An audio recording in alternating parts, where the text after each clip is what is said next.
Hi, I'm Kimberly Gordon, and today I'm walking you through an introduction to Markdown. What is Markdown? Markdown is a formatting language that allows users to add headers, lists, emojis, and other elements to plain text documents to make them easier to read. It's similar, but much simpler than HTML, allowing users to focus on content rather than complex formatting. Why use it? Just like HTML defined the World Wide Web, Markdown is quickly becoming the default language of modern writing tools. It's simple. It allows users to organize their thoughts, ideas, and business details quickly. It's efficient. It's a portable, readable format that both humans and machines can process quickly.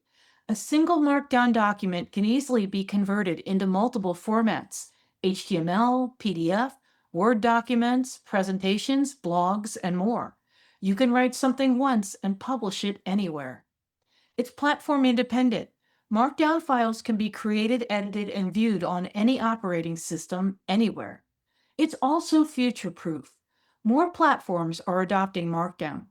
AI speaks in Markdown, as do note taking programs like Obsidian and Notion, and communication apps like Discord.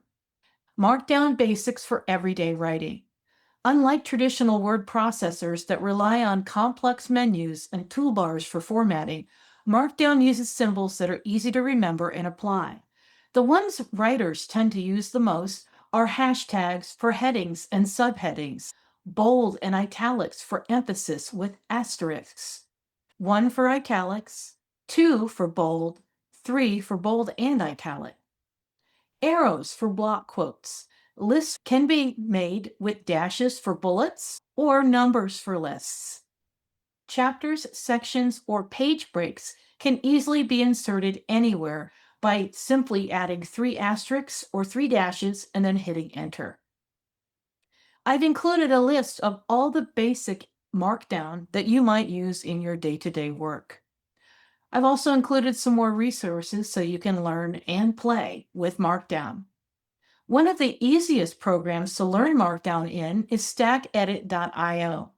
It's free and contains one side where you can write in Markdown code and the other where you can preview what the final version will look like. It's very easy to use. I hope this tutorial has been helpful. You'll find lots more in the Future Fiction Academy because the future writes in ink and code, and so can you. So come play in the FFA. Hope to see you soon.